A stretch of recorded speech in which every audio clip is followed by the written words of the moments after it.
Most raising trend right now on the planet during a global pandemic is a little game known as Among Us. It blew up recently at a time when another game known as Fall Guys was becoming the latest household name, and Among Us came along completely overshadowing it. Made by just 3 people and over a 2-year-old game, it came to our hearts and our attention through the streaming platform Twitch. It then spread to other platforms like YouTube, Reddit, 9gag, Facebook, and every known social media platform right now, and people are making memes, jokes, skits, story for the game. But how did a little game made 2 years ago are making the headline right now in 2012? Let's find out.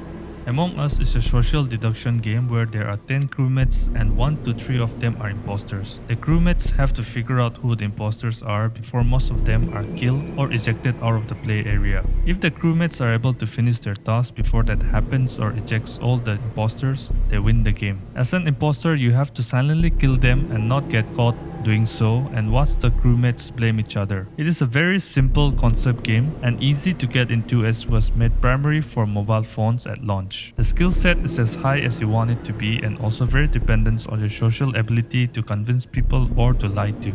Last weekend, there were 3.8 million concurrent players, 100 million downloads. 60 million play the game daily across all platforms, which is PC and mobile. It is also cranking around 46,000 daily viewers in Twitch, surpassing every other game. The most successful Among Us streamer in the past 3 months is XQC by a long shot. The former pro Overwatch player was let go from his team Dallasville in 2018 for a code of conduct violation and has since become more of a variety streamer, playing lots of Fall Guys and Among Us on top of Valorant and Overwatch. Its watch time dwarfs other streamers at more than 11 million hours over the past 3 months. Streamer Auronplay is a distant second at almost 4 million. Other big streamers include Disgustos, Valkyrie, and the offline TV members and PewDiePie. But who kicked it off? If we look back over 2020, streamer SR Cave with about 136,000 followers has been playing Among Us consistently, often to an audience of more than 2,000. Starting in May, a pair of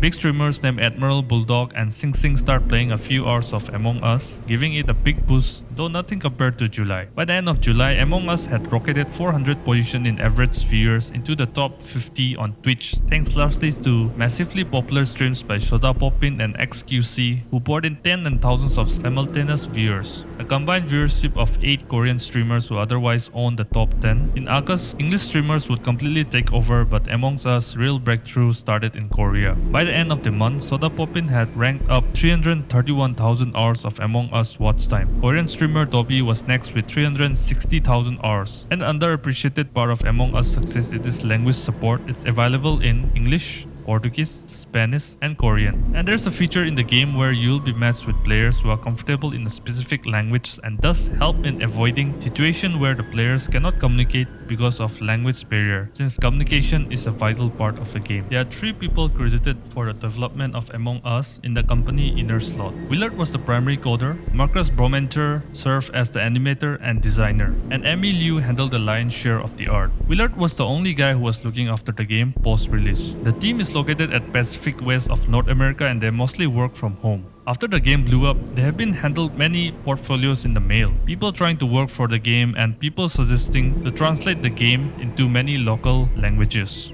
They're also now getting calls from companies who are trying to strike a deal and do business with them. In India, streamers have turned their heads towards this game right after the PUBG ban, and many of them like Mortal, Gary Minati, and Scott are playing it. They are ranking in thousands of Indian audience into the game and contributing towards the rise of the game in India. Even comedians like Tanmay Bhatt makes great streaming session on it by bringing his comedian friends and having lots of fun with it for him and the audience. The great thing about the game is that it is as much fun to play as well as to watch. Inner Slot recently announced a sequel to the game due to difficulty in using the source code to further expand the game and give substantial updates, since the game was made with a simple code of mobile platform and not accommodating of large players to the small fragile server of the game. But it was quickly shut down days later as they were willing to work on the original, no matter how tough it is going to be for them, since the majority of the players are there itself and may not be willing to migrate. Since then, they have announced a slew of features which were planned for the sequel, like fixing server issues, colorblind support, friends and account system, and a new stage theme based on his other game known as Harry Stickman Collection coming to the original product. They also have to deal with the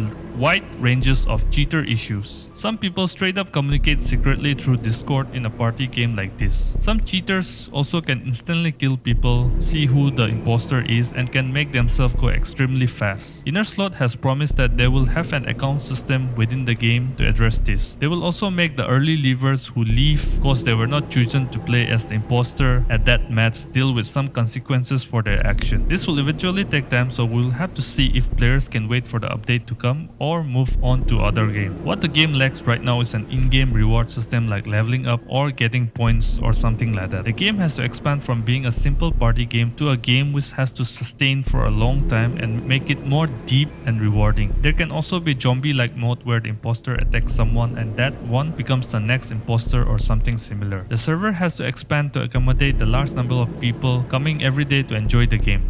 I myself play this game every day on my mobile. It's not a very graphics intense game, so my phone doesn't get heat up even after playing for a long time. We usually team up on Discord and play with our friends, muting ourselves whenever we get killed or get ejected. Whenever the server is full on one region, I just switch to another region and play there. I get a minimum ping of 150 and on average 300 to 400 on Europe and Asian server. You can play the game for free on Android and iOS and pay rupees 170 to get the ads removed. You have to pay for hats, pets, clothes, etc. which costs around rupees 170 to 250. Few people leave the game early because they did not get to be the imposter, and we usually play with around 8 players. Typing also becomes tedious, so an in-game voice chat will be an enormous help for the players. The game has found a footing in the gaming market and surpassed every other AAA games on the market right now. But will it be able to sustain itself for the foreseeable future? Only time can tell. I wish best of luck to the Innerslot team and we're excited for the future of the game.